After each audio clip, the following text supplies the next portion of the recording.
कबल ये फैसला सुनाया गया। अडेला जेल के अंदर समाअत हुई और इस मुख्तसर समाअत में फाजिल अदालत के जज शाहरुख अलचमन ने दोनों मुलजमान को कन्विक्ट करते हुए उन्हें 409 की दफा के तहत 10 साल कैद की सजा का हुक्म दिया है, जबकि इंसदाद रिश्वतसानी एक्ट की जो दफा 5/2/1947 थी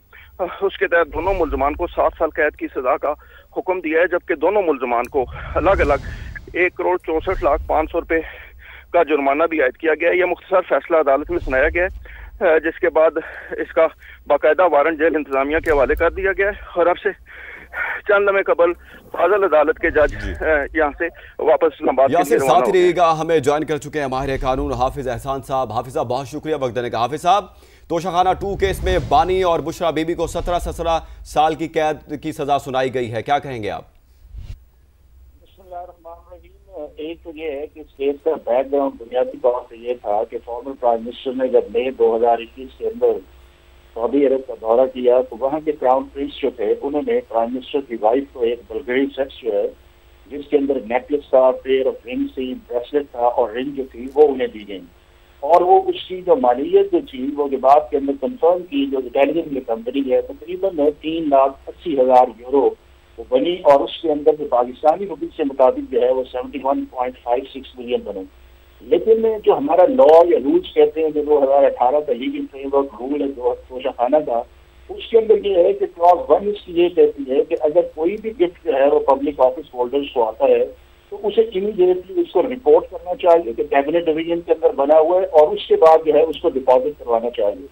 उसके बाद दूसरा उसके अंदर ये है कि अगर आप उसको लेना चाहते हैं तो क्लॉज 5 के मुताबिक जो है आप उसका गवर्नमेंट अप्रेजर जो है वो मुकर्रर करें और उसकी फिजिकल इंस्पेक्शन करवाएं और तीसरी स्टेज ये जाके आती है कि उसके बाद आप 50% के ऊपर उसको घर के अंदर लेके जा सकते हैं और अगर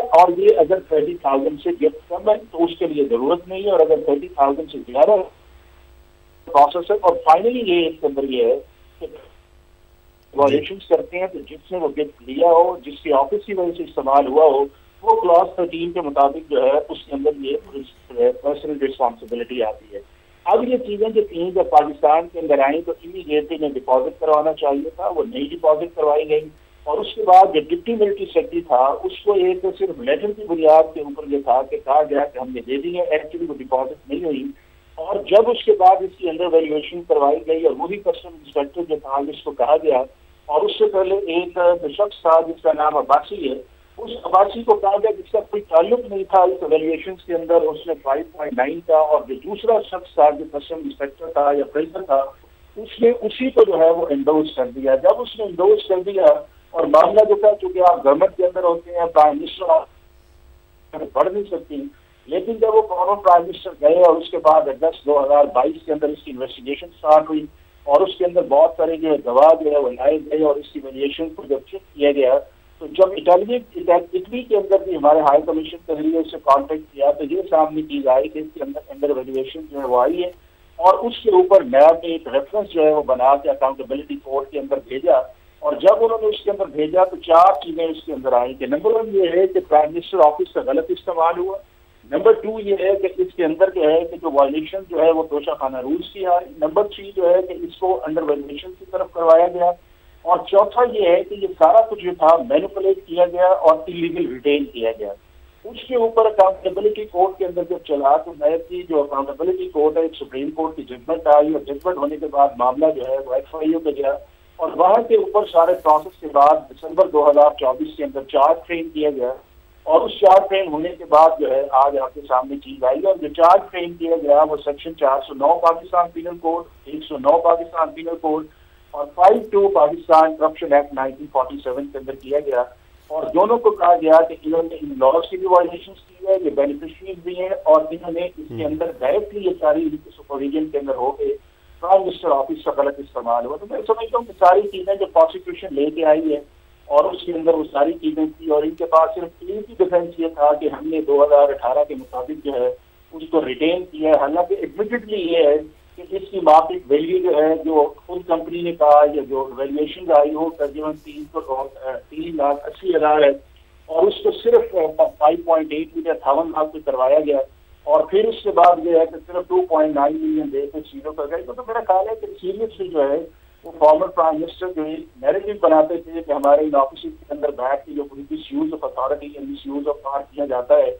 ये उसी की कंटिन्यूटी है जो उन्हें नहीं करना चाहिए था। और वो जो नैरेटिव देते थे, मेरा ख्याल है उसकी नैरेटिव की खुद ही उन्होंने डिफाइन की है, और जिसका सीरियस चैलेंज जो है उनकी वाइफ को, और उन्हें खुद आया जिसके अंदर 10-10 साल सजा एक सेक्शन के अंदर आई है, 7-7 साल एक के अंदर आई है, 1 करोड़ से ज्यादा जो है उसकी जुर्माना उसके अंदर आया है, और ये डिस्क्वालीफाई हो गए हैं फॉर फर्दर 5 ईयर्स जो है आर्टिकल 63 के मुताबिक जो है सजा के बाद इनका पीरियड जो है वो शुरू होगा। तो मेरा ये ख्याल ये है कि एक सीरियस किस्म का जो लीगल कॉन्सिक्वेंस उनके सामने आया है जो उन्हें नहीं करना चाहिए था, और अदालत इस नतीजे पर पहुंची क्योंकि ये सारी वो चीजें थी जो डॉक्यूमेंट्री थी। नंबर 1 ये है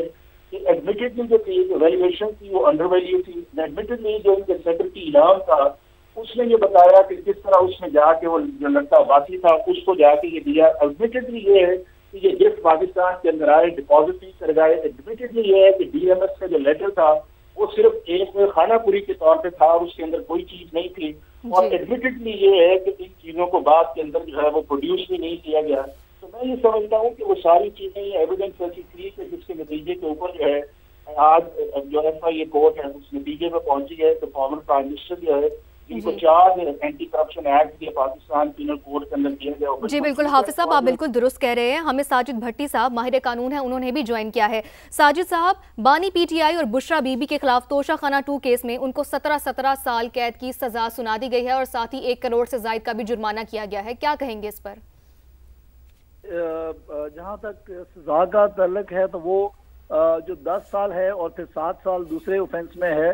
तो कुल तो 17 साल बनती है। लेकिन अगर कंकरेंट फर्ज करें चलती हैं तो फिर मैक्सिमम जो सजा है वही काउंट होगी 10 साल, क्योंकि 7 जो है वो कंकरेंट चलेगी उसके, तो ये 10 साल की सजा है। सही। 7 साल जो है वो दूसरे ऑफेंस में है, तो दोनों इकट्ठी चलेंगी।